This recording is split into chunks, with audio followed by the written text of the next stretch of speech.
Mark సువార్త 1వ అధ్యాయము 9వ వచనం నుండి 11వ వచనం వరకు. Mark chapter 1 versus 9 through 11. నేను చదువుతాను, మీరు మీ బైబిల్లో గమనించండి. ఆ దినములలో యేసు గలిలయలోని నజరేతు నుండి వచ్చి యోర్దాన్లో యోహాను చేత బాప్తిస్మం పొందెను. వెంటనే ఆయన నీళ్లలో నుండి ఒడ్డునకు వచ్చుచుండగా ఆకాశము చీల్చబట్టయు పరిశుద్ధాత్మ పావురం వలె తన మీదికి దిగి వచ్చుటయు చూచెను. మరియు నీవు నా ప్రియ కుమారుడవు, నీ యందు నేను ఆనందించుచున్నానని ఒక శబ్దము ఆకాశము నుండి వచ్చెను. ప్రార్థనలో ఏకీభవించండి. పరిశుద్ధుడు అయిన దేవా, జీవాధిపతి అయిన తండ్రి, ఈ సంఘారాధనలో మీరుండి మీ నామాన్ని మేము పూజించి స్తుతించి ఆరాధించి గణపరచుటకు మాకు ఇచ్చిన ధన్యత కొరకు మీకు స్తోత్రాలు. ఇప్పుడు ఈ చదవబడినటువంటి వాక్యమును మీ పరిశుద్ధాత్మ ద్వారా మాకు బోధించండి. మేము నేర్చుకోవాల్సిన సత్యాన్ని నేర్చుకోవడానికి, నడుచుకోవాల్సిన రీతిలో ఆ సత్యమును మా జీవితానికి ఆధారముగా చేసుకొని నడుచుకోవడానికి, రక్షణ లేని వారిని రక్షించి రక్షించబడిన ప్రతి ఒక్కరిని రూపాంతరపరిచి మీరు ఆకడ కొరకు సిద్ధపరచమని యేసు ప్రభు శ్రేష్టమైన నామమును అడిగి ప్రార్థిస్తున్నాం తండ్రి, ఆమేన్. కూర్చోండి. దేవుడి వాక్యాన్ని భయముతో భక్తితో వినండి, శ్రద్ధతో ఆసక్తితో వినండి.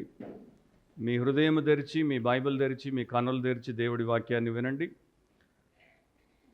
మార్క్ సువార్త వచనం వెంబడి వచనం 3వ భాగం, the gospel according to Mark verse by verse part 3. ఈరోజు మనము 9వ వచనం నుండి 11వ వచనం వరకు ఆ 3 వచనాల గురించి దేవుడి వాక్యాన్ని వింటాం. మన టైటిల్ ఏంటంటే the baptism of Jesus, the baptism of Jesus. Yesu బాప్తిస్మము, యేసు బాప్తిస్మము. మార్క్ సువార్తికుడి ద్వారా మనకి ఇప్పటిదాకా అర్థమైనటువంటి విషయం ఏంటంటే, బాప్తిస్మం ఇచ్చి యోహాను, అతడు దేవుడి చేత పంపబడినటువంటి వ్యక్తి. అనేక ప్రవచనాల తర్వాత దేవుడి యొక్క ప్రవచన నెరవేర్పుగా పంపబడినటువంటి వ్యక్తి. విశిష్టమైన రీతిలో జకరియా ఎలిజబెతులు అనేటువంటి దంపతులకు జన్మించి దేవుని సేవలో ప్రవేశపెట్టబడినటువంటి వ్యక్తి.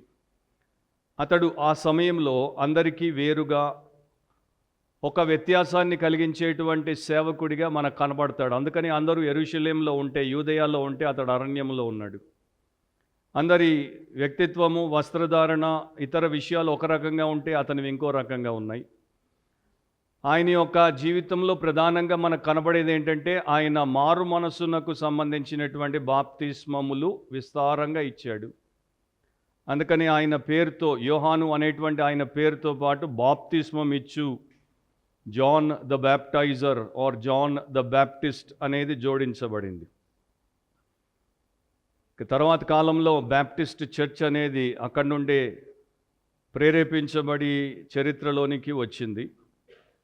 సో ఇతడు అనేకులకు బాప్తిస్మం ఇచ్చాడు. కానీ ఇతడు ఇచ్చినటువంటి ఒక అసాధారణమైనటువంటి బాప్తిస్మము యేసుక్రీస్తు అను దేవుని కుమారుడికి ఇచ్చిన బాప్తిస్మం. మరి యేసుక్రీస్తుకి ఇచ్చినటువంటి బాప్తిస్మం వెనక ఉన్నటువంటి అర్థం ఏంటి, మర్మం ఏంటి అనేది మనం ఈరోజు తెలుసుకుంటాము. కాబట్టి దేవుడి చిత్తంలో ఆయన సేవకుడిగా చేయాల్సినటువంటి సేవను తూచా తప్పకుండా చేశాడు. మరి ఇక్కడ the presentation and the preparation of the servant of God, యేసుక్రీస్తు అనేటువంటి దేవుని సేవకుడిని ఎలా అందరి ముందు పెట్టాలో, ఎలా ఆయన్ని సిద్ధపరిచి దేవుడి యొక్క సేవలోనికి తీసుకురావాలో ఆ పనిని బాప్తిస్మం ఇచ్చి యోహాను చేశాడు. సో ప్రభు ఒక సాక్రిఫిషియల్ సర్వెంట్గా, అంటే త్యాగపూరితమైనటువంటి సేవకుడిగా ఉన్నాడనేది మనం ఈ పాటికి తెలుసుకున్నాం. సో 3 వచనాలు ఉన్నాయి, 3 సత్యాలు దాంట్లో నుండి మనం తీసుకుంటాం. అండ్ ఎక్కడ మనకి ఎక్కువ సమయం గడపాలో అక్కడ ఎక్కువ సమయం గడుపుతాం. మిగతా దాన్ని మనము కావలసినంత తీసుకుని ముందుకెళ్ళిపోతాం. రాసుకునేటువంటి వారు రాసుకోండి. 9వ వచనంలో the appearance of the sun of God, the appearance of the sun of God, దేవుని కుమారుడు అగుపడుట, దేవుని కుమారుడు ప్రత్యక్షమవుట. ఏ రకంగానైనా మీరు రాసుకోవచ్చు. ఆ దినములలో యేసు గలిలయలోని నజరేతు నుండి వచ్చి యోర్దాన్లో యోహాను చేత బాప్తిస్మము పొందెను. మార్కు సువార్తికుడు చాలా తక్కువ మాటలు వాడతాడు, సూటిగా సత్యం చెప్తాడు. అవసరమైనటువంటి పనిని ఆయన మరి ఏ రకమైనటువంటి రాజీ పడకుండా చేసేస్తాడు. సో ఇక్కడ ఆ దినములలో అని ప్రారంభించాడు. ఆ దినములలో అంటే ఏ దినములలో? చరిత్రలో ఒకానొక సమయానికి అది సూచనగా ఉంది. ఆ దినములలో అంటే బాప్తిస్మం ఇచ్చి యోహాను ప్రత్యక్షమైనటువంటి దినాల్లో, బాప్తిస్మం ఇచ్చి యోహాను యొక్క అరణ్యంలో ఉన్నటువంటి బాప్తిస్మపు పరిచర్యకు విశేషముగా ప్రజలు స్పందిస్తున్నటువంటి దినాల్లో, యూదయ నుండి తర్వాత యెరూషలేము నుండి వేల కొలదిగా ఆయన దగ్గరికి వస్తున్నటువంటి దినాల్లో, ఆయన యొక్క బోధను వినడానికి ఎగబడుతున్నటువంటి సమయంలో, అండ్ ఆయన్ని చూడ్డానికి ఆసక్తితో వచ్చేటువంటి వారు ఉన్నటువంటి దినాల్లో మరి యేసుక్రీస్తు ప్రభు వచ్చాడు. ఆయన వచ్చినప్పుడు ఎలాంటి అనౌన్స్మెంట్ లేకుండా వచ్చాడు. అంటే ఆయన వస్తున్నాడు అనేటువంటి ఒక ప్రకటన అనేది లేకుండా, ఏ రకమైనటువంటి ఆర్భాటము లేకుండా, ఎవరికి తెలియనటువంటి పరిస్థితిలో ఆయన వచ్చాడు. ఆ దినాల్లో ఎందుకు వచ్చాడంటే, ఆ దినాల్లో ఆయన ప్రపంచానికి ప్రత్యక్షం అవ్వాలి. ఆ దినాలు దేవుడు యేసుక్రీస్తు ప్రభు కొరకు ఏర్పాటు చేసినటువంటి సమయం అన్నమాట. గాడ్స్ టైం టేబుల్లో ఆ సమయంలో అక్కడికి బాప్తిస్మం ఇచ్చి యోహాను దగ్గరికి యేసుక్రీస్తు ప్రభు రావాలి. సో కాలము సంపూర్ణమైనప్పుడు ఆయన కన్య గర్భాన జన్మించాడు. కాలము సంపూర్ణమైనప్పుడు దేవుడి రాజ్యపు సువార్త అనేది ప్రకటన ప్రారంభమైంది. కాలము సంపూర్ణమైనప్పుడే దేవుడు తన కార్యాలు చేస్తాడు. దేవుడు తన పనిని ఒక నిమిషము ముందు చేయడు, ఒక నిమిషము తర్వాత ఆలస్యంగా చేయడు. సో గాడ్స్ టైం టేబుల్ ప్రకారం ఆ దినాల్లో దేవుడు తన కుమారుడిని అందరికీ అగుపరిచాడు. ఆర్ ప్రభు అయిన యేసు అందరి ఎదుటకి ప్రత్యక్షమయ్యాడు. సో దీంట్లో మనము నేర్చుకోవాల్సింది ఏంటంటే, మన జీవితాలను దేవుడు రచించినప్పుడు మన కొరకు ఆయన యొక్క చిత్తమును ఒక ప్రణాళిక, ఒక ప్లాన్గా పెట్టినప్పుడు మనం ఎంత తొందరపడినా, మనం ఎంత భారంతో ప్రార్థన చేసినా, ఆయన సమయం వచ్చే వరకు ఆయన మనల్ని సిద్ధపరుస్తాడు. మనల్ని సిద్ధపరిచిన తర్వాతే మనలో ఆ కార్యమును చేస్తాడు. కనుక మనకి ఓర్పు అనేది అవసరం. సో యేసు ప్రభు సేవ చేయడానికి 30 ఏళ్ళు సిద్ధపడ్డాడు.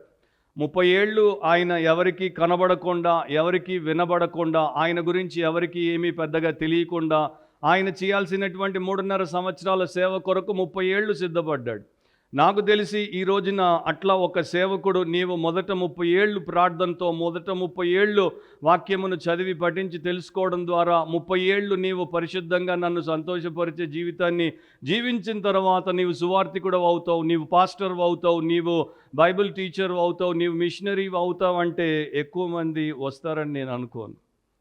నా లైఫే అయిపోతుంది 30 ఏళ్ళకి, నేను 60 ఏళ్ళు బతికితే సగం లైఫ్ దీనికోసమేనా, మరి నేను సేవ చేసేది ఎప్పుడు అనేటువంటి ఆలోచన ఉన్నవారే ఎక్కువ. కానీ దేవుడి కుమారుడు అట్లా లేడు. 30 ఏళ్ళు కనుమరుగై ఉన్నాడు. 3.5 సంవత్సరాలు ప్రపంచాన్ని తలకిందులు చేసేసి పోయాడు. సో ఇక్కడ పోయిన లెసన్లో మనం చూసాము, బాప్తిస్మం ఇచ్చి యోహాను యేసును పరిచయం చేసినప్పుడు ఏమన్నాడు? నాకంటే శక్తిమంతుడు ఒకడు నా వెనక వచ్చుచున్నాడు, నేను వంగి ఆయన చెప్పుల వారును విప్పుటకు పాత్రుడను కాను అని చెప్పాడు. సో బాప్తిస్మం ఇచ్చి యోహాను కన్నా యేసుక్రీస్తు ప్రభు ఎంత శక్తిమంతుడు అంటే, సృష్టికర్త సృష్టింపబడినటువంటి వానికన్నా ఎంత శక్తిమంతుడో అంత శక్తిమంతుడు. సో అట్లాంటి దేవుడు మొదటి వచనంలో చూసాము, దేవుని కుమారుడైన యేసుక్రీస్తు. సో దేవుని కుమారుడు, ఆయన అభిషిక్తుడు, ఆయన రక్షకుడు. మానవులు రక్షించబడాలంటే ఆయన ద్వారానే. అలాంటి మహావిశిష్టమైనటువంటి ఆయన వచ్చినప్పుడు ఎట్లా వచ్చాడు? ఒంటరిగా వచ్చాడు, ఒక్కడే వచ్చాడు. బాప్తిస్మం ఇచ్చి యోహాన్ దగ్గరికి యేసుక్రీస్తు ప్రభు తన కుటుంబంతో రాలేదు, తన శిష్య బృందంతో రాలేదు, తన పరివారంతో రాలేదు, ఒక్కడే వచ్చాడు. అండ్ ఆయన ఎలాంటి ఫ్యాన్ ఫేర్ లేకుండా, అంటే ఏ రకమైనటువంటి మరి హంగామా చేయకుండా, ఆర్భాటము లేకుండా తన యొక్క పబ్లిక్ సర్వీస్లోనికి ఆయన ఎంటర్ అయ్యాడు. సో అది ఒక విశిష్టమైనటువంటి విషయం. అలాంటి అసాధారణమైనటువంటి శక్తిపరుడు ఏ రకమైనటువంటి శక్తి ప్రదర్శన చేయకుండా వచ్చాడు. పాపులను రక్షించేటువంటి విమోచకుడు ఏ రకమైనటువంటి దృష్టిని ఆకర్షించేటువంటి కార్యక్రమము చేపట్టకుండా వచ్చాడు. ఆయన ఒక్కడు వేరే ప్రాంతం నుండి వచ్చాడు. వీరందరూ యూదయ నుండి వస్తున్నారు, యెరూషలేము నుండి వస్తున్నారు. ఇవి ప్రాముఖ్యమైనటువంటి ప్రాంతాలు. కానీ ఆయన గలిలయలోని నజరేతు నుండి వచ్చాడు. దానికి ఎవరు కూడా పెద్దగా విలువనివ్వరు. అట్లాంటి స్థలములో నుండి ఆయన వచ్చాడు. అండ్ ఒక భక్తుడు ఇట్లా అన్నాడు, when Jesus appeared on the scene he came without any aura or halo. అంటే ఈ రోజున కొంతమందిని మనం చూస్తాం, మీకు తెలుసో లేదో, కొన్ని సంవత్సరాల క్రితం ఒక ప్రపంచ ప్రముఖ ప్రవక్త ఉండేవాడు, పేరు నేను చెప్పను, చెప్తే మీలో కొంతమంది దారి తప్పే అవకాశం ఉంది. ఆయన్ని చూపించినప్పుడు ఆయన శిష్యులు ఆయన ఫోటోను చూపించినప్పుడు ఆయన చుట్టూ ఒక చక్రాన్ని, వెలుగు చక్రాన్ని చూపించేవారు, హ్యాలోని చూపించేవారు. ఆయన తలకాయ వెనకాల అట్లాంటి హ్యాలో, ఎందుకంటే ఈయన స్పెషల్లీ అనాయింటెడ్ బై గాడ్, దేవుడి చేత ప్రత్యేకంగా అభిషేకించబడ్డవాడు, ఇట్లాంటి వాడు ప్రపంచంలో మరొక సేవకుడు లేడు అని చూపించడానికి. కానీ తర్వాత తేలింది ఆయన ఒక పచ్చి అబద్ధ బోధకుడని. అండ్ ఆయన ఏదైతే చెప్పాడో దానికి వ్యతిరేకంగా ఆయన జీవితం ఒక భయంకరమైనటువంటి కార్ యాక్సిడెంట్లో చావడం ద్వారా ముగిసిపోయింది. యేసుప్రభు అట్లాంటిది ఏమీ లేకుండా వచ్చాడు. మనందరము ప్రస్తుతం చాలా చూస్తున్నాం క్రైస్తవ్యం పేరట. వీరిని చూస్తాం, వారిని చూస్తాం, ఇది చూస్తాం, అది చూస్తాం. మనం వెలిచూపు వలన జీవించేటువంటి విశ్వాసులముగా ఉండకూడదు. మనం విశ్వాసం వలన జీవించేటువంటి వారంగా ఉండాలి. మన ఎదుట ఉన్నటువంటి వారు వాక్యానుసారంగా ఉంటే రెండంతల సన్మానానికి పాత్రులు. మన ఎదుట ఉన్నటువంటి వారు వాక్యానుసారంగా లేకపోతే వారి చేతుల్లో ప్రపంచమంతా ఉన్న అతనాసియస్ లాగా నేను ప్రపంచమంతటికి వ్యతిరేకిని అనేటువంటి విశ్వాసిగా మనం ఉండాలి. సో వెలిచూపుతో మనము క్రైస్తవులముగా బ్రతుకలేము, ఎందుకంటే వెలిచూపు మనల్ని మోసము చేస్తుంది, వమ్ము చేస్తుంది. సో మనం విశ్వాసంతో జీవించాలి. కాగా క్రీస్తుని గుర్చిన మాట వినటం ద్వారా విశ్వాసం కలుగుతుంది. అండ్ విశ్వాసములోనే మనము విశ్వాసానికి కర్త కొనసాగించేవాడైన యేసును చూడాలి. సో మనం ఎవ్రీడే అన్నిట్లో కూడా ఎట్లా బ్రతకాలంటే యేసుని చూస్తూ బ్రతకాలి. ఏసైతే ఏం చేసేవాడు, ఏసైతే ఎట్లా మసులుకునేవాడు, ఏసైతే ఎట్లా జీవించేవాడు, ఏసైతే ఎట్లా హ్యాండిల్ చేసేవాడు, ఈ ఫలానా వ్యక్తి ఇట్లా చేశాడు కనుక నేను చేస్తాను, ఆమె అట్లా చేసింది కనుక నేను చేస్తాను, వారు ఇట్లా పోతున్నారు కనుక నేను పోతాను అనుకుంటే మోసపోయినట్టే. ఏసైతే ఏం చేస్తాడు, ఎందుకంటే నాకు ఒకే ఒక మాదిరి యేసుక్రీస్తు. సో యేసు ఎట్లా వచ్చాడంటే ఎలాంటి ఘరానా లేకుండా చాలా సామాన్యుడిగా, సేవకుడిగా, ఒక దాసుడు వస్తే ఎట్లా వస్తాడో అట్లా వచ్చేసాడు. సో అది ఆయన యొక్క సింప్లిసిటీకి, ఆయన గ్రేట్నెస్కి అది సాదృశ్యం. మెస్సియా మామూలుగా మత నిలయమైనటువంటి యెరూషలేము నుండి, మందిరం నుండి రావాలి. కానీ ఆయన ఎవరు పట్టించుకున్నటువంటి దూషణల పాలయ్యేటువంటి నజరేతు గలిలయ నుండి వచ్చాడు. దాని గురించి కూడా మీకు చెప్తాను కొంత వివరణ. అంటే చాలా దూరం నుండి వచ్చాడు, కాలినడకన వచ్చాడు. దాదాపు 100 కిలోమీటర్ల పైన ఒంటరిగా నడుచుకుంటూ వచ్చాడు బ్యాప్టిజం కొరకు.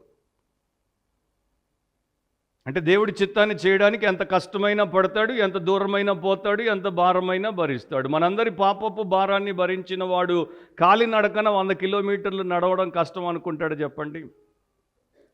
అట్లాంటి ప్రభు పరలోకము నుండి ఈ లోకానికి అంత డిస్టెన్స్ని ఆయన తీసేసి వచ్చినటువంటి దేవుడు, మన జీవితాల్లోనికి కాలు పెట్టడానికి వచ్చినటువంటి రక్షకుడు ఎంత దూరమైనా వస్తాడు అనేది మనకు అర్థమైపోయింది. సో అట్లా వచ్చాడు బ్యాప్టిజం కొరకు.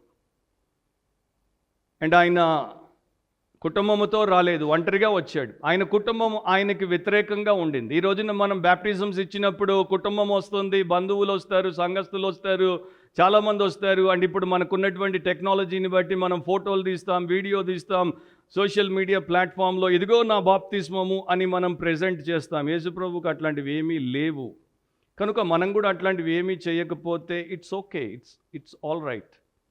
సో ప్రతిసారి నా పెళ్ళి నేను యూట్యూబ్లో పెడతా, నా బాప్తిజం నేను యూట్యూబ్లో పెడతా, నాకు పుట్టిన బిడ్డను నేను యూట్యూబ్లో పెడతా, నా యొక్క ఫస్ట్ యానివర్సరీ యూట్యూబ్లో పెడతా, నా పాప ఏం చేసిందో యూట్యూబ్లో పెడతా, చీము కార్చింది యూట్యూబ్లో పెడతా, చీమిడి వచ్చింది యూట్యూబ్లో పెడతా అంటే యేసు మనసు మనకి లేదు. మనమంతా కూడా ఇట్లా మనల్ని చూపుకోవడంలో నిష్ణాతులం అయిపోతున్నాం. మనలో యేసు కనబడాలి, మనం కాదు. మనం కనుమరుగైతేనే యేసు కనబడతాడు. కానీ మనం ఎంతసేపు మనల్ని చూపుకోవడంలోనే మురిసిపోయి మునిగిపోతూ ఉంటే యేసును మనం లోకానికి చూపించలేం. అండ్ ఈ రోజున నీవు నేను లోకానికి కనిపించిన అవసరం లేదు, ఎందుకంటే మనల్ని బీట్ చేసేవాడు మన ఎవ్రీ హార్ట్ బీట్తో పెరుగుతున్నాడు. నీ ప్రతి గుండె కొట్టుకుంటున్న కొలది నీకన్నా తలను దన్నేటువంటి వారు ప్రపంచంలో చాలామంది ఉన్నారు. మర్చిపోవద్దు, 820 కోట్లు పెరుగుతున్నారు. అట్లాంటి వారి మధ్యలో నిన్ను నన్ను చూపుకోవడానికి మనకేముందని. సో మీ డిస్ప్లేలు, మీ స్టేటస్లు, మీరు చేసేటువంటి పనులు ఒకసారైనా ఆలోచిస్తారని అనుకుంటున్నాను. జీసస్ అది చేయలేదు. ఆయన కుటుంబం ఆయనతో రాలేదు, ఒంటరిగా నడిచొచ్చాడు దేవుడి చిత్తము చేయడానికి. గలిలయ, నజరేతు వాటి గురించి రెండు మాటలు మనము తెలుసుకోవాలి. ఎందుకంటే బైబిల్లో దేవుడు రాయించినటువంటి ప్రతి పదం వెనక ఒక భావం ఉంది. మనం ఏం చేస్తామంటే దాన్ని ఒక 100 సార్లు చదివేసి ఉంటాం, కానీ గలిలయ గురించి ఆలోచించుండం, నజరేతు గురించి ఆలోచించుండం, దాని యొక్క బ్యాక్గ్రౌండ్ ఏంటో, యేసు ఏ పట్టణంలో పెరిగాడు, యేసు ఏ ప్రాంతంలో తిరిగాడు, దానికి యేసుకి ఎట్లాంటి సంబంధం ఉంది అనేది మనం తెలుసుకోం మామూలుగా. కానీ వచనం వెంబడి వచనంలో అది మనం తెలుసుకుంటాం. సో గలిలయ గురించి మీరు చూస్తే, గలిలయకి యూద రాబైల మధ్యలో మంచి పేరు లేదు. గలిలయ అంటే చిన్న చూపు, గలిలయ అంటే దేవుడి చేత తిరస్కరించబడినటువంటి ప్రాంతం. యూదయ అంటే దేవుడి చేత అంగీకరించబడిన ప్రాంతం. యూదయలో పరిశుద్ధ మందిరం ఉంది. గలిలయ అంతా కూడా పాపులు ఉండేటువంటి నివాస స్థలం. సో గలిలయన్లను అంటే గ్యాలలీకి సంబంధించినటువంటి వారిని వీరెందుకు తప్పుపడతారంటే, వారికి మాట్లాడడము చేత కాదు, వారి యొక్క వ్యాకరణము సరిగా ఉండదు, వారి యొక్క మాండలికము అంతా కూడా అందరికన్నా నిమ్న రకంగా, అంటే ద లోవెస్ట్ డయలెక్ట్ వారిది. వారు పదాలు పలికినప్పుడు కూడా దాంట్లో ఎన్నో తప్పులు ఉంటాయి. రోమన్ చక్రవర్తి జూలియన్ ది అపాస్టేట్, ఆయనైతే యేసుక్రీస్తును ఎగతాళి చేశాడు. Oh Jesus, he is the Galilean God. ఆయన గలిలయ యొక్క దేవుడు, గలిలియన్లకు దేవుడు. సో ఆయన సవాల్ చేశాడు అనమాట, యేసు నీవు ఎంత శక్తిమంతుడవో నేనెంత శక్తిమంతుడవో చూద్దాం, నేను నా రోమా సామ్రాజ్యపు బలముతో నీతో ఎదుర్కోవడానికి వస్తున్నాను, నీవు నీ శక్తిని నాకు చూపించు అని ఎగతాళి చేశాడు. కానీ తర్వాత సంవత్సరాలు గడిచిన తర్వాత ఈ క్రైస్తవులను నాశనం చేయడానికి జూలియన్ పనిగట్టుకొని చేస్తున్నటువంటి ప్రయత్నంలో ఆయనే ప్రాణాలు కోల్పోయాడు, ఆయనకి గాయాలు అయ్యాయి. ఆయన చచ్చిపోతున్నప్పుడు ఆయన సొంత గాయం నుండి బయటకు వచ్చినటువంటి రక్తాన్ని చేతుల్లోనికి తీసుకొని ఆకాశంలోనికి ఎగరేస్తూ అన్నాడు, దౌ హ్యాస్ కాన్కర్డ్ ఓ దౌ గ్యాలిలియన్, గలిలయుడా నీవే గెలిచావని చచ్చిపోయాడు. గలిలయుడే గెలుస్తాడు, దేవుడే గెలుస్తాడు. ఏ నరుడు గెలవడు, సాతాను గెలవడు, లోకంలో గెలిచేటువంటిది ఇంకొకటి లేదు. సో ఆయనే గెలిచాడు. కానీ గలిలయ గురించి బైబిల్ ఏం చెప్తుంది? రెండు మాటలు, ఒకటి గలిలయ, ఒకటి నజరేతు గురించి మీకు వాక్యంలో ఏం రాయబడిందో చెప్తాను. యోహాను సువార్త 7వ అధ్యాయం 40-41 వచనాల్లో ఇట్లా ఉంది. జాన్ 7:40 and 41లో, జన సమూహములో కొందరు ఈ మాటలు విని నిజముగా ఈయన ఆ ప్రవక్తయే అనిరి, మరికొందరు ఈయన క్రీస్తే అనిరి, మరికొందరు ఏమీ క్రీస్తు గలిలయలో నుండి వచ్చునా. అంటే యేసుక్రీస్తు మెస్సియా గలిలయలో నుండి వచ్చుట ఇశ్రాయేలీయులకు, రాబైలకి కనీసం ఆలోచించలేనటువంటి విషయం. ఎందుకంటే గలిలయ అంత దుర్మార్గకరమైనటువంటి ప్రాంతం. ఆ గలిలయలో నజరేతు ఉంది. నజరేతు ఒక పట్టణం. నజరేతు మరి పాత నిబంధనలో ఎక్కడా పేర్కొనబడలేదు. చరిత్రకారుడైనటువంటి జోసిఫస్ నజరేతు గురించి రాయలేదు. నజరేతు ఈ యొక్క గలిలయ సముద్రానికి వెస్ట్ వైపున 15 మైళ్ళ దూరంలో ఉంటుంది. అండ్ నజరేతు యెరూషలేంకి సౌత్ వైపున 70 మైళ్ళు, అంటే 112 కిలోమీటర్ల దూరంలో ఉంటుంది. ఈ గలిలయ నజరేతు ఉత్తర భాగంలో ఉంటే ఈ యెరూషలేము దక్షిణ భాగంలో ఉంటుంది. సో ఆ నజరేతుకి ఉన్నటువంటి ఒక చెడు సాక్ష్యం ఏంటంటే, ఇక్కడ అందరూ సంకర జాతి ఉంటారు. సంకర జాతి అంటే అందరూ మిశ్రమ జాతి అన్నమాట. వీళ్ళు వాళ్ళని, వాళ్ళు వీళ్ళని పెళ్లి చేసుకొని అట్లా సంసారాలు పెట్టి అట్లా పిల్లల్ని కనేటువంటి సంకర జాతి. కనుక ఇది మంచి జాతి కాదు. వీళ్ళు తిరుగుబాటుదారులు, వీళ్ళు ప్రతిదాన్ని వ్యతిరేకిస్తారు. అందుకనే నాజరీన్స్ అని కొంతమంది క్రైస్తవులకి ఒక నిక్నేమ్ని కూడా పెట్టారు. అంటే వారిని బ్లాస్ఫీమ్ చేస్తూ, దైవదూషణ చేస్తూ, మీరు యేసు అనే నజరేయుడి యొక్క శిష్యులు కనుక నాజరీన్స్ అన్నారు. అండ్ యేసుక్రీస్తు ప్రభు ఆ పేరు, ఆ బిరుదును, తన పట్టణపు బిరుదును ధరించుకోవడానికి ఆయన సిగ్గుపడలేదు. జీసస్ ఆఫ్ నాజరత్, నజరేయుడైన యేసు, నీచులైనటువంటి మానవులకు రక్షకుడైనటువంటి ఆయనకి ఒక నీచ పట్టణమైనటువంటి నజరేతు పేరు తన పేరు వెనకాల పెట్టుకోవడం ఏం కష్టం చెప్పండి. 2000 సంవత్సరాలుగా ఈ లోకంలో ఉన్న ప్రతి నీచుడు, ప్రతి నీచురాలి యొక్క ప్రతి నీచ కృత్యాన్ని భరించి, క్షమించి, శుద్ధి చేసినటువంటి ఆయనకి అదేం పెద్ద విశేషం కాదు. నతనీయేల్ అనేటువంటి వ్యక్తి నజరేతు గురించి ఏమంటాడో వినండి. యోహాను సువార్తలోనే 1వ అధ్యాయం 46వ వచనం. జాన్ 1:46, అందుకు నతనీయేలు నజరేతులో నుండి మంచిదేదైనా రాగలదా అని అతనిని అడుగగా, ఫిలిప్పుని అడుగుతాడు, నజరేతులో నుండి మంచిది ఏదైనా వస్తుందా? నజరేతులో నుండే మహాత్ముడు వచ్చాడు, నజరేతులో నుండే మహనీయుడు వచ్చాడు, నజరేతులో నుండే మహావిమోచకుడు వచ్చాడు, నజరేతులో నుండే దేవాది దేవుడు వచ్చాడు, యోర్దానుకు వచ్చాడు. సో ఆయనకి తెలుసు ఎక్కడికి వెళ్ళాలో, యోర్దానికి వెళ్ళాలని తెలుసు, బాప్తిస్మం ఇచ్చి యోహాన్ దగ్గరికి వెళ్ళాలని తెలుసు, బాప్తిస్మం పొందాలని తెలుసు. సో నేను అది ధ్యానించినప్పుడు నాకు అనిపించింది, Jesus was very definite in his every action. అంటే యేసు ప్రభువుకి ఆయన నెక్స్ట్ స్టెప్, నెక్స్ట్ పని ఏం చేయాలో ఖచ్చితంగా తెలుసు. ఒక క్రైస్తవుడు దేవుడి సంబంధిగా మారిన తర్వాత, వాక్యానుసారంగా జీవిస్తున్నప్పుడు అతడికి తరువాత ఏమి చేయాలో ఖచ్చితంగా తెలియాలి. తెలియనటువంటి స్థితిలో ఉండకూడదు, సందిగ్ధ స్థితిలో ఉండకూడదు, డైలమాలో ఉండకూడదు.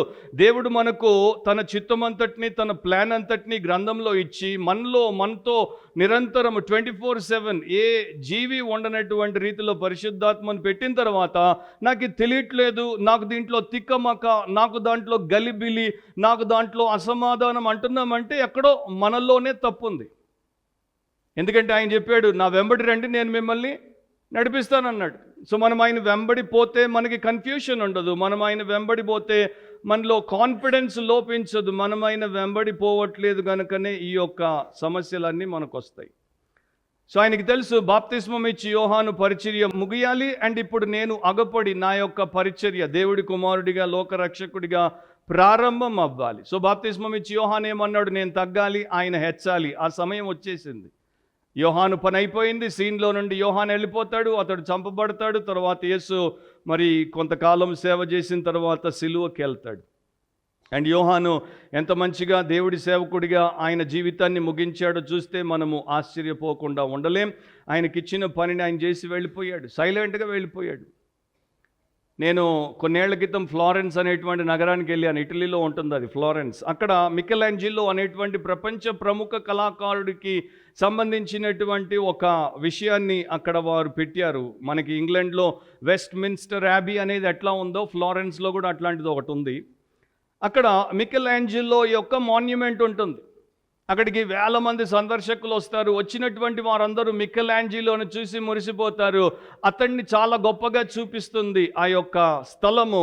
కానీ మికెలాంజిలో యొక్క మాస్టర్, మికెలాంజిలో యొక్క గురువు ఎవరైతే ఉన్నారో, అదే కథీడ్రల్లో ఫ్లోర్ కింద ఆయన సమాధి ఉంది. ఆ యొక్క నేల మీద ఆయన పేరు రాయబడి ఉంటుంది. వచ్చినటువంటి సందర్శకులందరూ కూడా దాన్ని తొక్కుకుంటూ పోతారు. ఎవరికీ తెలియదు ఈ మికెలాంజిలోను ఇట్లా తయారు చేసినటువంటి గురువు గారు ఇక్కడ పాతి పెట్టబడ్డారు, మన కాళ్ళ కింద ఆయన పేరు మనం తొక్కుతున్నామని. సో గురువు గారేమో తొక్కబడుతున్నారు, అండ్ శిష్యుడేమో వెలిసిపోతుంటే అందరూ ఆయన్ని చూసి మురిసిపోతున్నారు. సో ఇక్కడ బాప్తిస్మం ఇచ్చి యోహాను గురువుగా మనకు కనపడిన, బాప్తిస్మం ఇచ్చినటువంటి శిష్యుడిగా, సేవకుడిగా మనకు కనపడిన యేసుప్రభు ఆయన దగ్గరకు వచ్చి ఒక తగ్గింపు కలిగినటువంటి శిష్యుడిగా బాప్తిస్మం పొందిన తర్వాత రోల్స్ రివర్స్ అయిపోయాయి. బాప్తిస్మం ఇచ్చి యోహాను కనుమరుగైపోయాడు. యేసుక్రీస్తు ఆయన అందరి ఎదుటకి కళ్ళ ఎదుట పడ్డాడు, అండ్ ఆయన గురించినటువంటి కీర్తి ప్రతి చోటికి వ్యాపించడం మొదలైంది. అఫ్కోర్స్ మనకి తెలుసు, బాప్తిస్మం ఇచ్చి యోహానుకు యేసు ప్రభులో ఉన్నటువంటిది ఏది లేదు అని. ఎందుకంటే ఆయన దేవుడు, ఈయన మానవుడు, ఆయన పరిశుద్ధుడు, ఈయన పాప కలిగినటువంటి వ్యక్తి. సో సర్వ మానవాళి యొక్క పాపములకు నిదర్శనగా, వారి యొక్క ప్రతినిధిగా, వారి యొక్క బదులు అంటే సబ్స్టిట్యూట్గా, వారి పాపమును మోసి వారి తరపున వారి తీర్పును అనుభవించి శిక్షను పొంది దేవుడి ఎదుట వారిని సమాధానపరచడానికి యేసుక్రీస్తు వారి స్థానాన్ని తీసుకుంటున్నాడు. సో యేసు ఎందుకు బాప్తిస్మం పొందాడు, ఎందుకు బాప్తిస్మం పొందాల్సి వచ్చింది అనే దాని గురించి రకరకాల అభిప్రాయాలు చాలామంది వెళ్ళబుచ్చుతూ వచ్చారు 2000 సంవత్సరాల చరిత్రలో. నేను ఇక్కడ మార్కు సువార్తికుడిని మీరు చూస్తే ఆయన దాని గురించి ఏమి రాయట్లేదు. ఈ బైబిల్ని ఒక వ్యక్తి చదివితే మార్కు సువార్తికుడు యేసుప్రభు ఎందుకు బాప్తిస్మం పొందాల్సి వచ్చిందో కారణం చెప్పట్లేదు. అంటే దేవుడి ఆత్మ ద్వారా దేవుడి యొక్క సాధనముగా వాడబడినటువంటి వ్యక్తి బైబిల్ని అట్లా రాశాడు. కానీ మనము చాలాసార్లు ఎక్కడైతే దేవుడు దాన్ని బహిర్గతం చేయలేదో అక్కడ మనము తలలు బాదుకుంటాం. ప్రతి హల్లు, ప్రతి పొల్లుకి మనము ఒక అర్థాన్ని వెలికి తీసేందుకు, ఒక భావాన్ని వెలికి తీసేందుకు ప్రయత్నము చేస్తాం. అవి లేక మనకి బయటికి రాకపోతే ఇక ఊహాగానాలు చేయడం మొదలు పెడతాం. సో మంచి బైబిల్ స్టూడెంట్ ఏం చేస్తాడంటే, దేవుడు బైబిల్ని ఎట్లా రాయించాడో దాన్ని అట్లాగే తీసుకుని అర్థం చేసుకోవడానికి ప్రయత్నం చేస్తాడు. ఇక్కడ లేకపోతే మరొక చోట దాని గురించి రాయబడి ఉంటే అక్కడి నుండి నేర్చుకుంటాడు. సో మార్కు సువార్తికుడు మనకి ఎక్స్ప్లెనేషన్ ఇవ్వట్లేదు, కాకపోతే మిగతా చోట్ల ఉన్నటువంటి సత్యమును బట్టి మనం అక్కడ సన్నివేశం ఏంటి అనేది తెలుసుకోవచ్చు. సో ఒక 3 కారణాలు నేను మీకు ఇస్తాను. ఎందుకు యేసుక్రీస్తు మార్కు సువార్త ప్రకారం బాప్తిస్మం ఇచ్చి యోహాను చేత బాప్తిస్మం పొందాడు? 3 కారణాలు. మొదటి కారణం ఏంటంటే, it was an act of obedience. అది విధేయతకు సూచనగా, తండ్రి అయినటువంటి దేవుడి యొక్క నిర్ణయం ప్రకారము సమస్త నీతిని జరిగించుటకు, లేకపోతే నీతి యావత్తును జరిగించుటకు ఆ సమయంలో అలాగు కానివ్వాల్సి ఉంది గనుక, యేసుక్రీస్తు దేవుడి చిత్తానికి దేవుడికి విధేయుడు గనుక అతడు ఆ ప్రకారము చేయటానికి ముందుకు వచ్చాడు.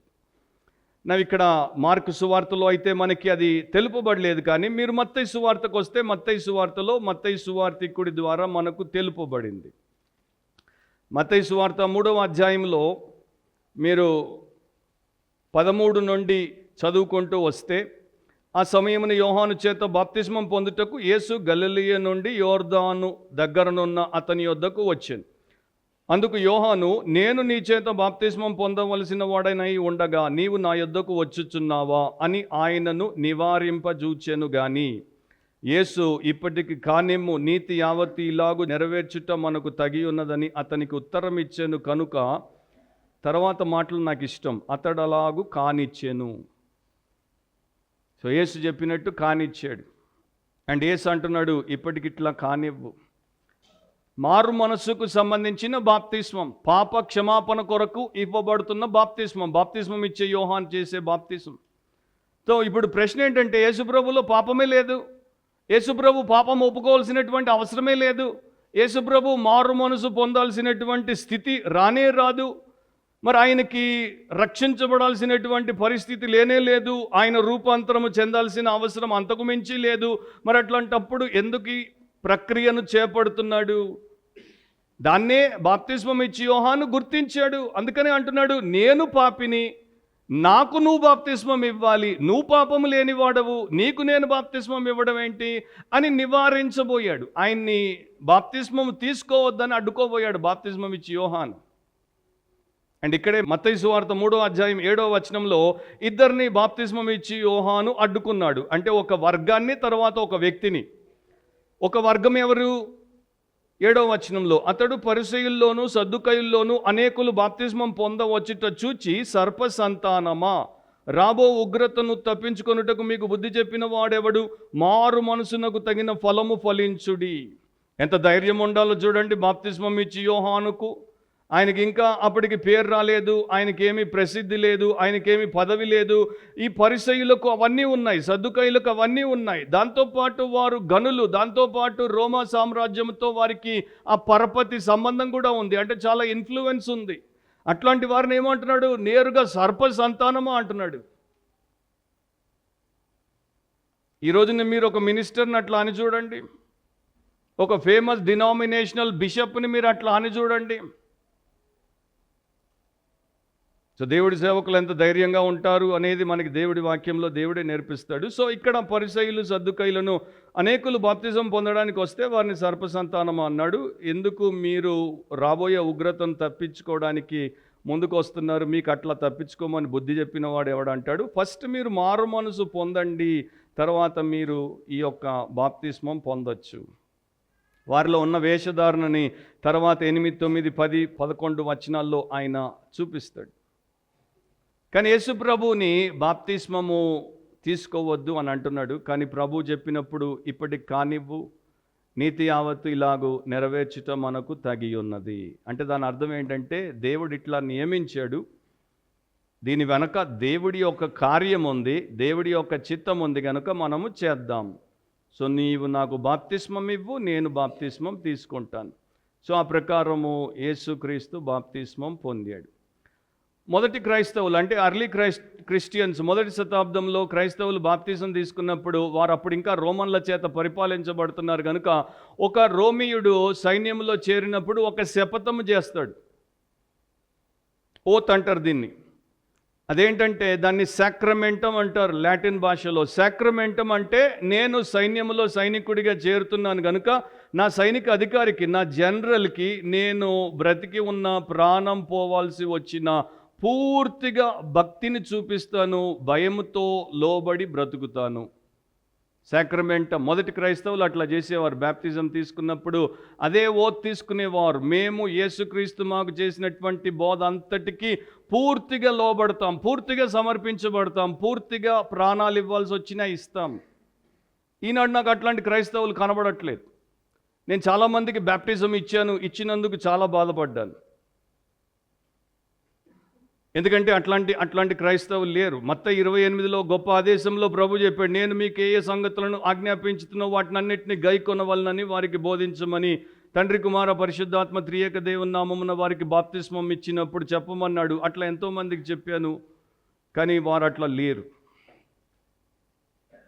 నాకు ఈ వారమే నా యూట్యూబ్ సబ్స్క్రైబర్ ఒక యవనస్తుడు ఒక మెసేజ్ పంపించాడు వాట్సాప్లో. దాంట్లో ఏమనుందంటే, ప్రైజ్ ద లార్డ్ సార్, దేవుడితో పర్ఫెక్ట్గా ఉండడానికి నేను మీతో బాప్తిస్మం పొందాలనుకుంటున్నాను. నాకు మళ్ళా బాధ అనిపించింది.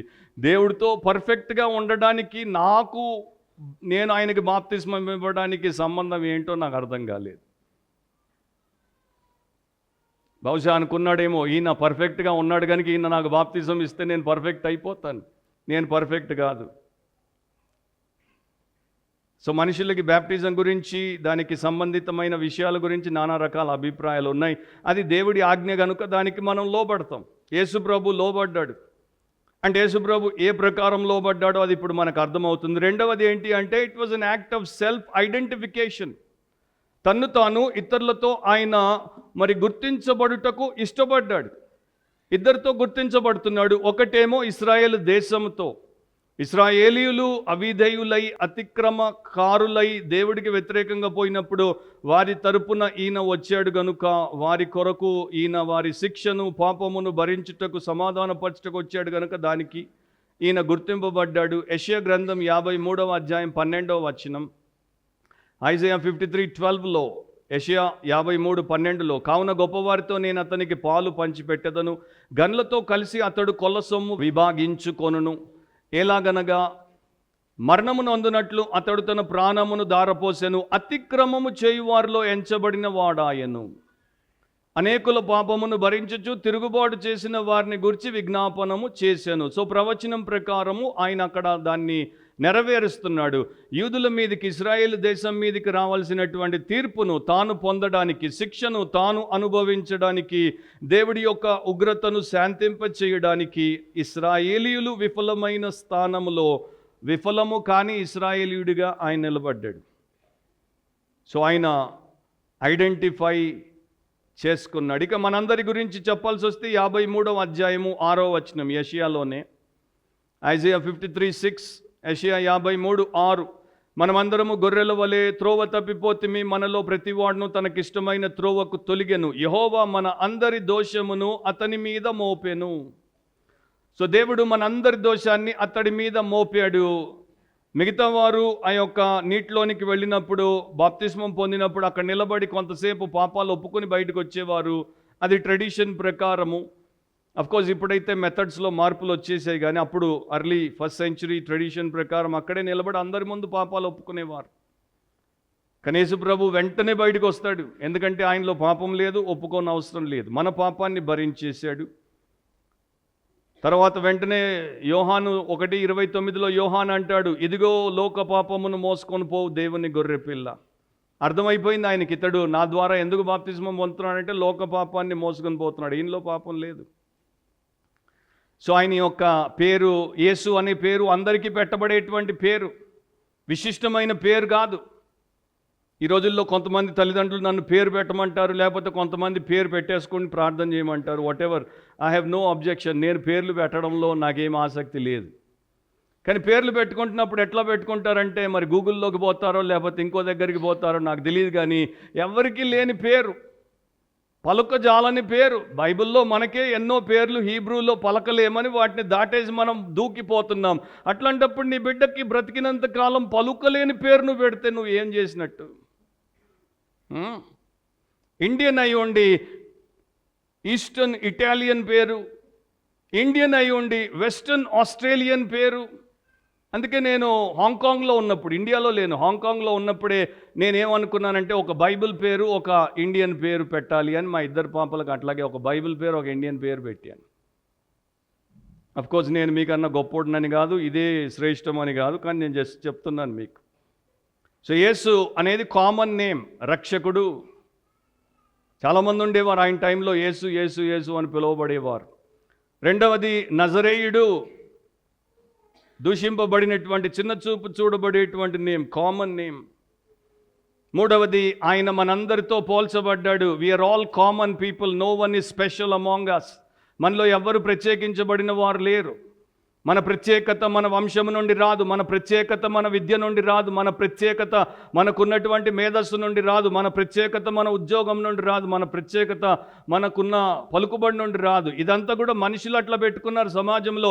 ఇదిగో నీ ప్రత్యేకత, అదిగో నా ప్రత్యేకత. దేవుడి ముందు నీకు ఒకే ఒక ప్రత్యేకత, నీ పాపం క్షమించబడి నువ్వు పరిశుద్ధపరచబడితే ఆయన బిడ్డవైతే ప్రత్యేకత, లేకపోతే నీకే ప్రత్యేకత లేదు. ఆయన ఎదుట మనం నీతిమంతులమని పోజు పెడితే సరిపోదు, మన నీతి అంతా కూడా ఆయన ఎదుట మురికి గుడ్డలతో సమానమని ఆయనే చెప్పాడు. సో ఆయన ఏం చేస్తున్నాడంటే he is identifying himself with common humanity. సర్వసాధారణమైన మనుషులతో తన్ను తాను సర్వశక్తుడు పోల్చుకుంటున్నాడు కనుక ఆ రకంగా మనకి తనను చూపించాడు. ఒక మిలిటరీ యుద్ధంలో ట్రైనింగ్ అంటే ఆ సైన్యానికి యుద్ధానికి కన్నా ముందు ట్రైనింగ్ ఇస్తున్నారు. ట్రైనింగ్ ఇస్తున్నప్పుడు ఒక రోజున బాగా కుండపోత వర్షం పడింది. రెయిన్ స్టామ్ అంటారు, అంటే వర్షము తుఫాను వచ్చాయి. అది అయిపోయిన తర్వాత బయట అంతా కూడా ఇంకా తడి వండి అంతా కూడా మరి బురద ఉన్నప్పుడు జనరల్ చెప్పాడు, ఈ రోజున మీరు అందరూ తుపాకులు ఎత్తుకొని బయటికి పోండి, మనం ఫైరింగ్ రేంజ్కి వెళ్ళి మనం ఫైరింగ్ ప్రాక్టీస్ చేయాలి. అప్పుడు వాళ్ళకి విసుకొచ్చింది, ఎందుకంటే మేము బయటికి పోతే బూట్లకి బురద, మేము అట్లా పడుకొని పేల్చాల్సి వస్తే మాకంతా బురద, ఈ బురదలో మేమేమి ఫైరింగ్ చేయాలని విసుక్కుంటున్నారు. కానీ ఆజ్ఞను కాదనలేకపోయారు.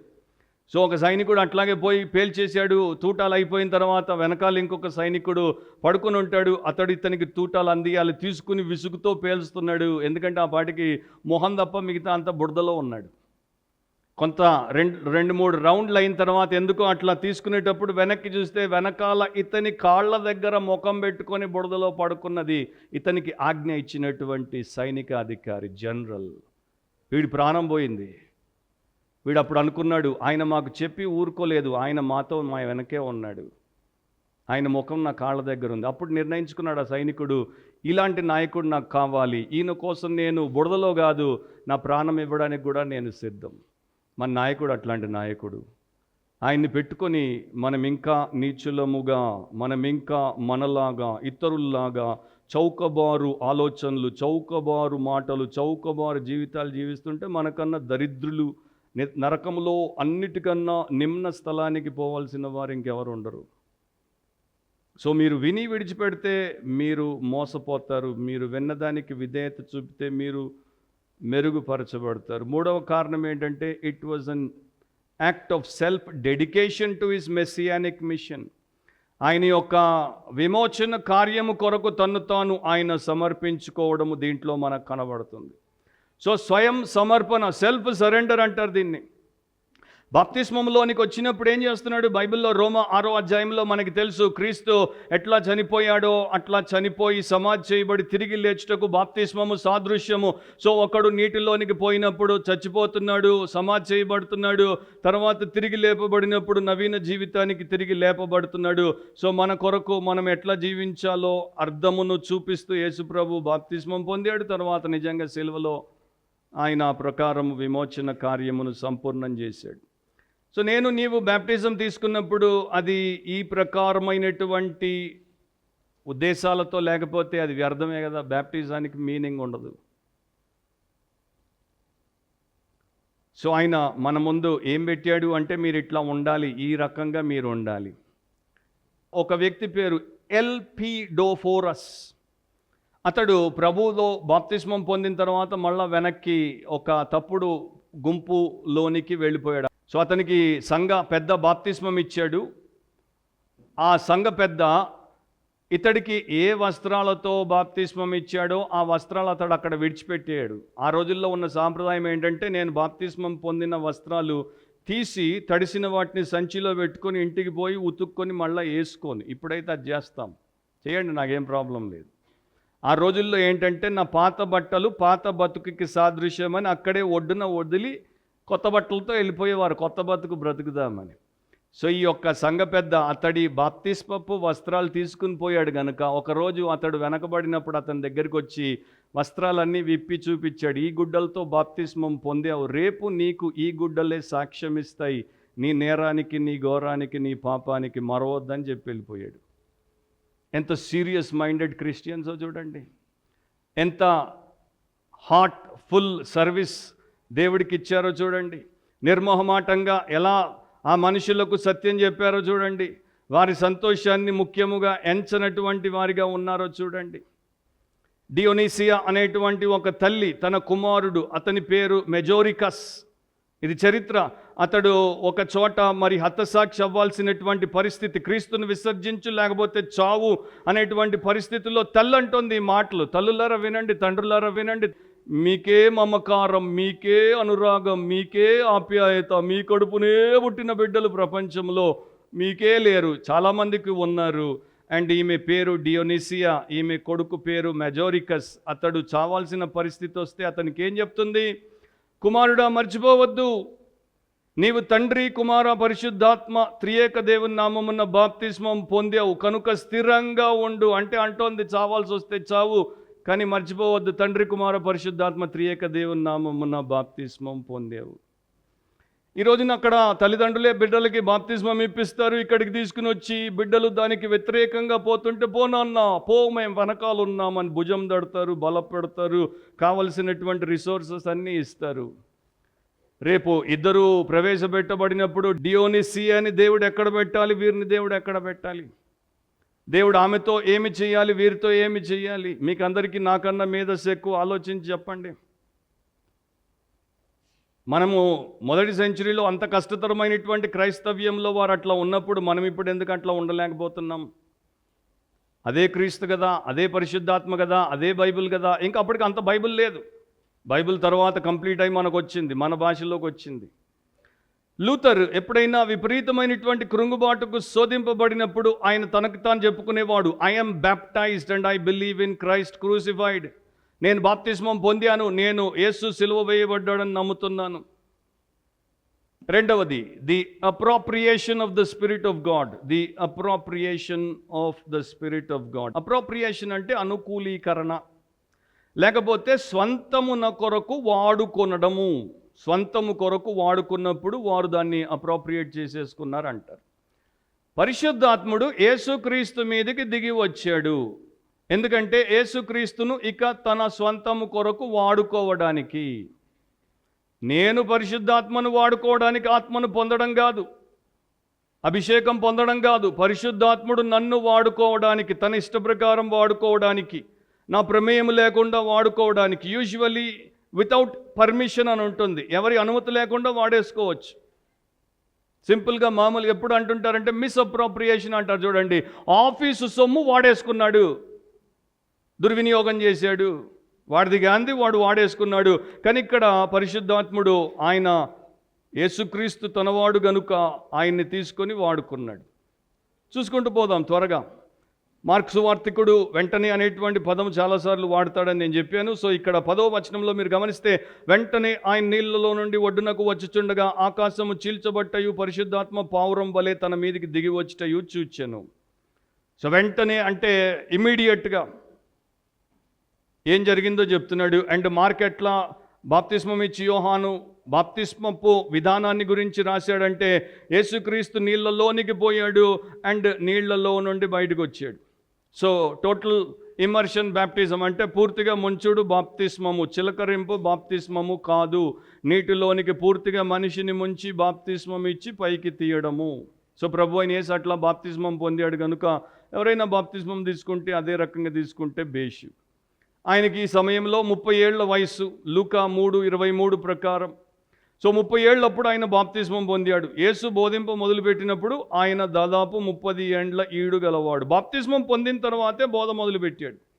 అది కూడా మనం ఇక్కడే మార్క్స్ వార్తలో తర్వాత చూస్తాం. బాప్తిస్మం పొందాడు, శోధన కొరకు అరణ్యంలోనికి తీసుకుపోబడ్డాడు, తర్వాత బోధ మొదలుపెట్టాడు.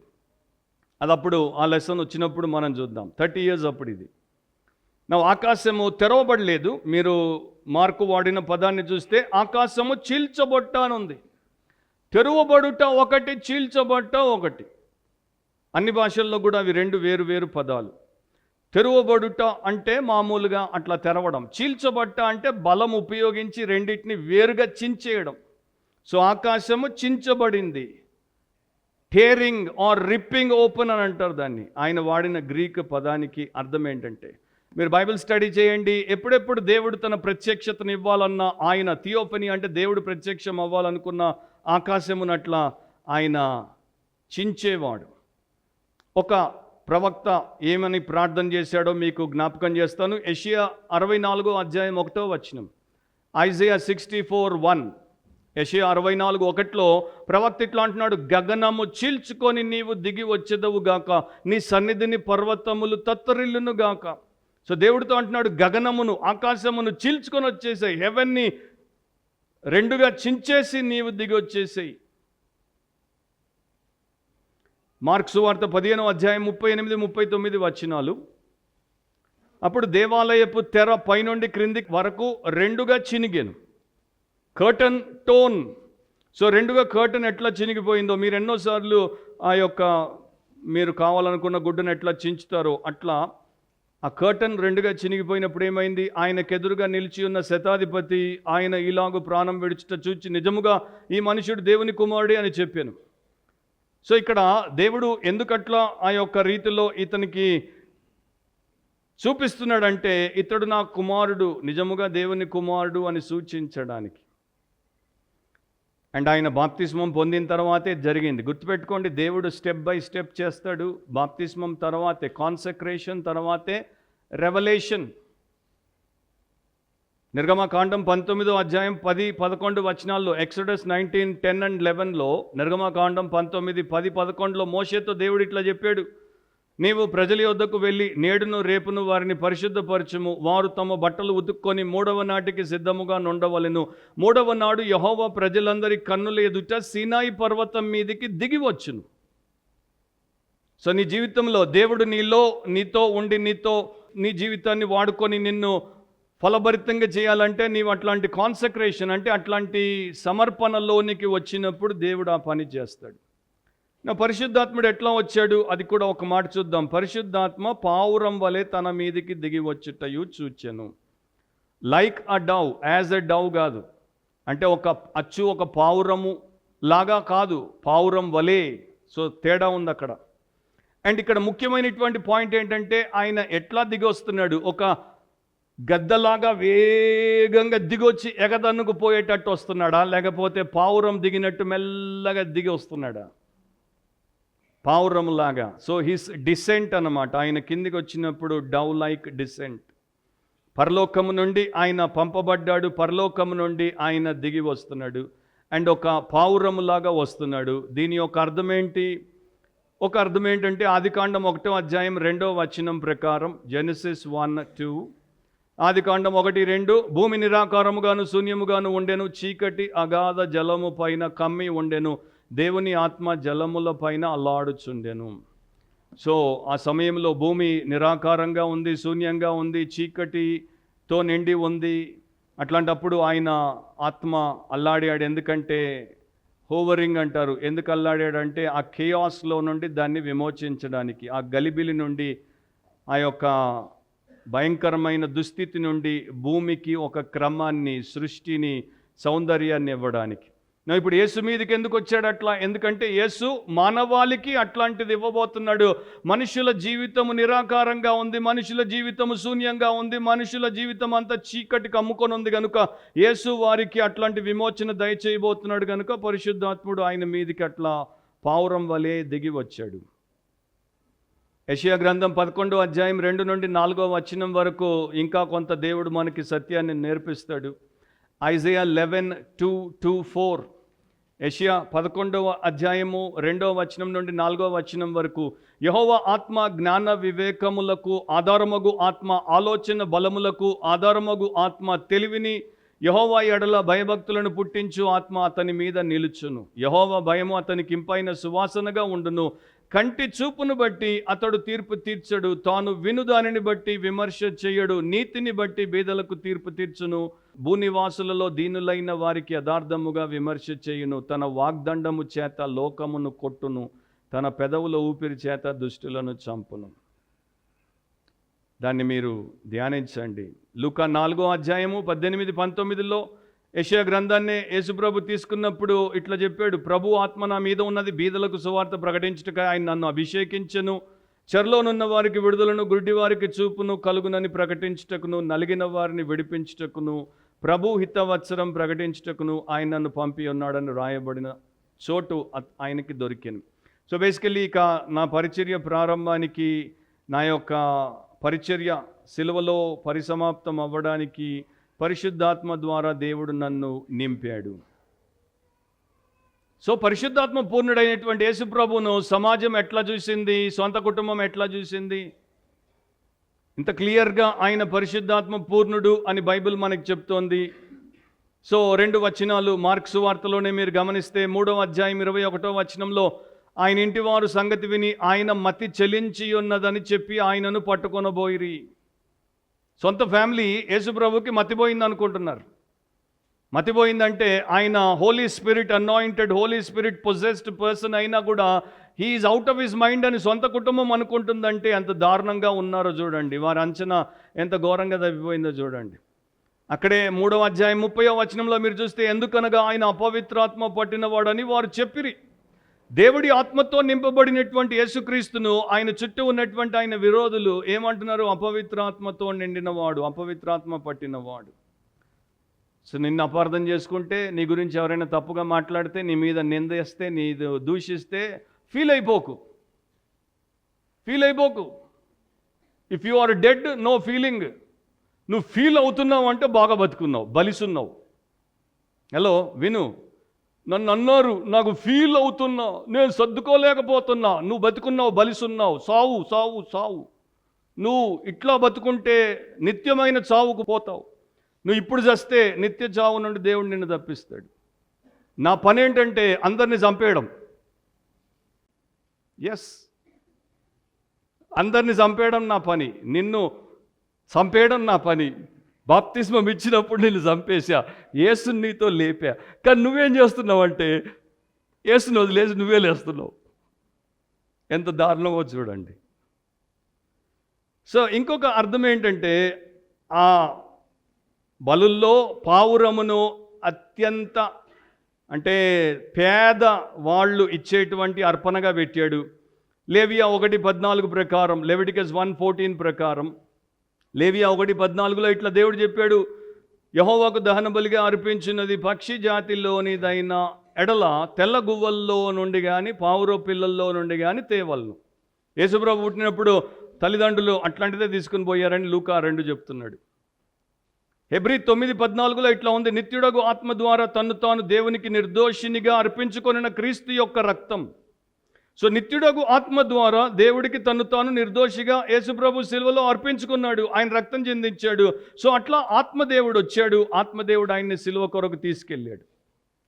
సిప్రియన్ అనేటువంటి చర్చ్ ఫాదర్ ఇట్లా రాశాడు, సంఘానికి రాశాడు, అంటాడు, పరిశుద్ధాత్ముడు పావురం వలె వచ్చాడు, ఒక మృదువైన, సున్నితమైన, సంతోషభరితమైనటువంటి జీవిలాగా వచ్చాడు. ఆయనలో పైత్యానికి సంబంధించినటువంటి చేదు లేదు, ఆయనలో కొరికేటువంటి తీవ్రత లేదు, ఆయనలో హింసా ప్రవృత్తికి సంబంధించిన పంజాలు లేవు. ఆయన మనుషుల గృహాలను ఇష్టపడతాడు. మామూలుగా పావురాలు మనుషుల ఇళ్లను ఇష్టపడతాయి, ఒక ఇంటిని ఏర్పాటు చేసుకుంటాయి, అక్కడ గూడు పెడతాయి, పిల్లల్ని కంటాయి, వాటిని పెంచుతాయి. అవి ఎగిరిపోతాయి, ఎగిరిపోయినప్పుడు అన్నీ పక్క పక్కనే పోతాయి. అవి పరస్పరము ఒకదాంతో ఒకటి ఐక్యపడి జీవిస్తాయి. అవి సమాధానమునే ఇతరుల పట్ల చూపిస్తాయి అండ్ అవి ఏకాభిప్రాయముతో జీవిస్తాయి. సో పావురంలో మనకేం కనబడుతుంది? ఏక హృదయము కనబడుతోంది. సంఘంలో అది ఉండాలి. పావురంలో ఏం కనబడుతోంది? ప్రేమించే తత్వం కనబడుతుంది. సంఘంలో అది ఉండాలి. సిప్రియన్ రాశాడు. సో అట్లా మనం ఉన్నామా? ఆ పావురం దిగి రావడం వల్ల యోహానుకి ఈయనే దేవుని యొక్క కుమారుడు మెస్సియా అని అర్థమైంది. మీరు రాసుకోండి. యోహాను సువార్త 1వ అధ్యాయం 33వ వచనంలో దాని గురించి బైబిల్ చెప్తుంది. ఇక ముగింపులోనికి వచ్చేద్దాం. 3వ point, the approbation of the sovereign God. The approbation of the sovereign God. దాని అర్థం ఏంటంటే దేవుని యొక్క ఆమోదం. అప్రోబేషన్ అంటే ఆమోదం. అప్రూవల్ అనే పదము, అప్రోబేషన్ అనే పదం ఒకే రకమైనటువంటి మరి ప్రశంస, ఆమోదానికి సంబంధించిన పదాలే. కాకపోతే అప్రోబేషన్లో ఇంకా బలమైనటువంటి, ఇంకా సానుకూలమైనటువంటి సందేశం ఉంది. సో ఇక్కడ 11వ వచనం గమనించండి. మరియు నీవు నా ప్రియ కుమారుడవు, నీ యందు నేను ఆనందించుచున్నానని ఒక శబ్దము ఆకాశము నుండి వచ్చెను. ఆయన నీళ్ళలో నుండి బయటకు వచ్చాడు. ఆకాశం చీల్చబడింది. పరిశుద్ధాత్మ దిగి వచ్చాడు. ఆయన చూశాడు అని రాశాడు మార్కు. ఆయనే చూశాడో ఇతరులు కూడా చూశారో మనకి ఇక్కడ తెలియదు, కానీ మోస్ట్ ప్రాబబ్లీ ఆయన చూసి ఉంటాడు, యేసు. అంటే దీన్ని చదివేటువంటి మనకు దేవుడు తెలియజేస్తున్నాడు. సో అప్పుడు పరలోకము నుండి తండ్రి అయిన దేవుడి స్వరం వినపడుతోంది. యేసు ప్రభుతోనే నేరుగా ఆయన మాట్లాడుతున్నాడు. నీవు నా ప్రియ కుమారుడవు, నీ యందు నేను ఆనందించుచున్నాను అని ఒక శబ్దము ఆకాశము నుండి ఆయనకి వినబడింది. అంటే ఇక్కడ మనకు ఒక ట్రినిటేరియన్ ప్యాసేజ్ కనపడుతుంది. ఇక్కడ మనకి తండ్రి అయిన దేవుడు ఉన్నాడు, పరిశుద్ధాత్మ దేవుడు ఉన్నాడు, కుమారుడైన దేవుడు ఉన్నాడు. సో దేవుడు త్రియేక దేవుడు అనేది మనకు కనబడుతోంది. అండ్ ఈయన దేవుని కుమారుడు అని మొదటి వచనం చెప్పినట్లు ఈ వచనం 11వ వచనంలో మరొకసారి దేవుడే సాక్ష్యం ఇచ్చాడు. మొదటిది సేవకుడు, తర్వాత దేవాది దేవుడి సాక్ష్యం. అండ్ ఇక నెక్స్ట్ మనం ఈ యొక్క తర్వాత అధ్యాయాల్లో యేసుప్రభు నిజముగా దేవుడు అన్నదానికి నిదర్శనలు చూస్తాం, ఎన్నో ప్రూఫ్స్ చూస్తాం. ఆయన పాపమును క్షమించాడు, ఆయన పాపులను అంగీకరించాడు, ఆయన సుంకరులను, ఘోరముగా లోబులుగా ఉన్నటువంటి వారిని శిష్యులుగా చేశాడు, రోగులను స్వస్థపరిచాడు, దయ్యాలను వెళ్ళగొట్టాడు, సబ్బాతు యొక్క నిజమైనటువంటి అర్థమేంటో వారికి బోధించాడు.